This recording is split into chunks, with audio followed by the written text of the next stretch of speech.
Pengertian obesitas. Obesitas atau kegemukan didefinisikan sebagai kelebihan akumulasi lemak tubuh sedikitnya 20% dari berat rata-rata untuk usia, jenis kelamin, dan tinggi badan.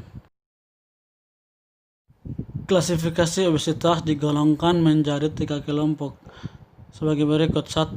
Obesitas ringan, yaitu kelebihan berat badan 20-40%. 2. Obesitas sedang, yaitu kelebihan berat badan 41-100%. 3. Obesitas berat, yaitu kelebihan berat badan lebih dari 100%, atau obesitas berat ditemukan sebanyak 5% dari antara orang-orang yang gemuk. Ada beberapa penyakit komplikasi sebagai berikut: hipertensi, diabetes, dislipidemia, penyakit jantung koroner dan stroke, osteoartritis, apnea tidur, asma, kanker, penyakit perlemakan hati, dan penyakit kandung empedu. Etiologi atau penyebab. Obesitas dapat disebabkan oleh beberapa faktor, antara lain keturunan, pola makan, obat-obatan, psikososial ekonomi, aktivitas, pola pikir, dan konsentrasi intake makanan. Manifestasi klinik. Obesitas dapat terjadi pada semua golongan umur. Akan tetapi pada anak biasanya muncul menjelang remaja dan dalam masa remaja, terutama anak wanita. Selain berat badan meningkat dengan pesat, juga pertumbuhan dan perkembangan lebih cepat. Atau ternyata jika periksa usia tulangnya, sehingga pada akhirnya remaja yang cepat tumbuh dan matang itu akan mempunyai tinggi badan yang relatif rendah dibandingkan dengan anak yang sebayanya. Patofisiologi. Makanan yang adekuat yang disertai dengan ketidakseimbangan antara intake dan output yang keluar masuk dalam tubuh akan menyebabkan akumulasi timbunan lemak pada jaringan adiposa, khususnya jaringan subkutan. Apabila hal ini terjadi, akan timbul berbagai masalah, diantaranya timbunan lemak pada area abdomen yang menyebabkan tekanan pada otot-otot diafragma meningkat sehingga mengganggu jalan nafas. Berat badan yang berlebihan menyebabkan aktivitas yang terganggu sehingga mobilitas gerak terbatasi dan timbul perasaan tidak nyaman. Obat-obatan golongan steroid yang memicu nafsu makan tidak terkontrol mengakibatkan perubahan nutrisi yang berlebih dan krisis kepercayaan diri karena timbunan lemak pada tubuh telah mengubah bentuk badannya.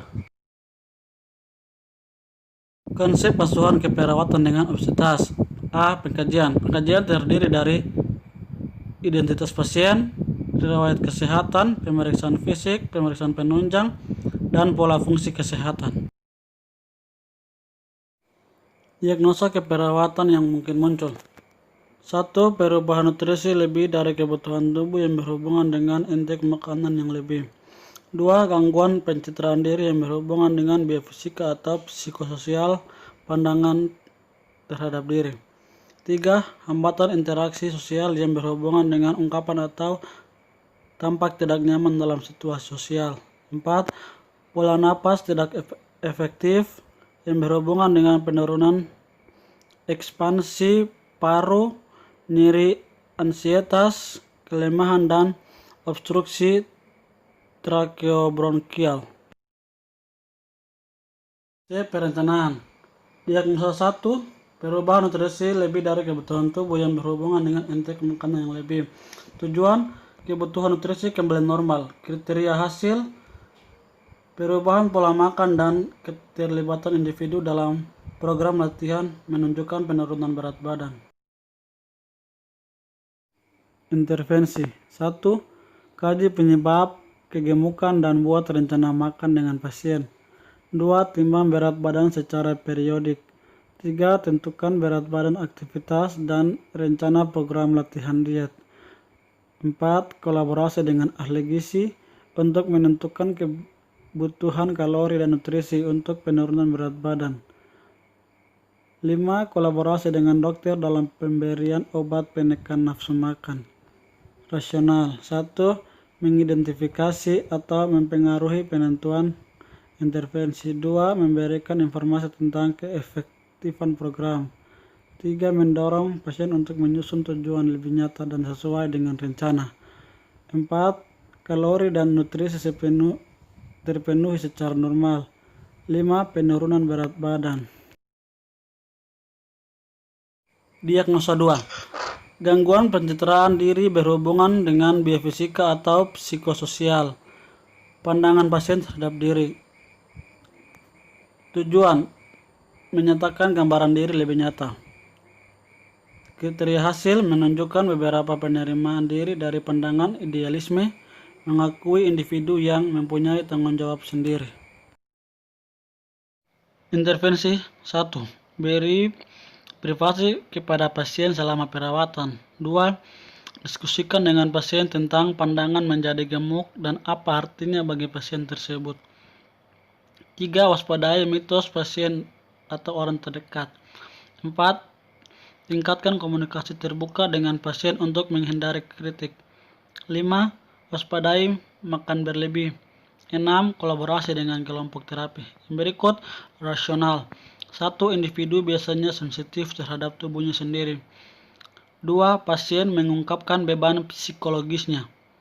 3. Keyakinan tentang seperti apa tubuh yang ideal atau motivasi dapat menjadi upaya penurunan berat badan.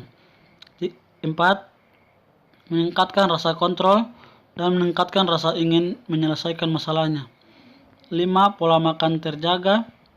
6. Kelompok terapi dapat memberikan teman dan motivasi.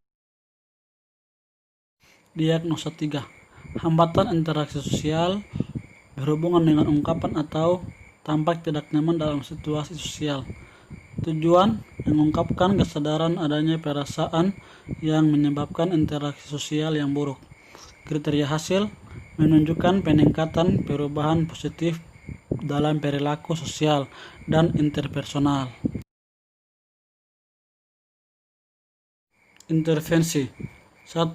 Kaji perilaku hubungan keluarga dan perilaku sosial. 2. Kaji penggunaan keterampilan coping pasien. 3. Rujuk untuk terapi keluarga atau individu sosial dengan indikasi. Rasional 1. Keluarga dapat membantu merubah perilaku sosial pasien.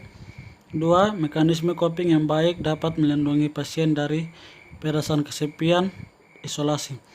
3. Pasien mendapat keuntungan dari keterlibatan orang terdekat untuk memberi. Diagnosa 4. Pola napas tak efektif yang berhubungan dengan penurunan ekspansi paru, nyeri, ansietas, kelemahan, dan obstruksi tracheobronchial. Tujuan: mengembalikan pola napas normal. Kriteria hasil: mempertahankan ventilasi yang adekuat, tidak mengalami sinusis atau tanda hipoksia lain.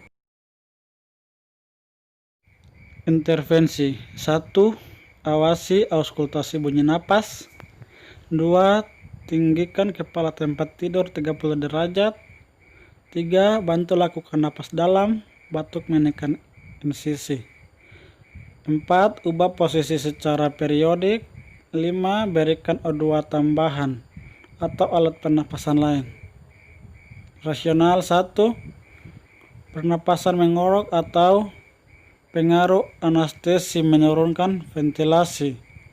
Potensial atelektasis hipoksia.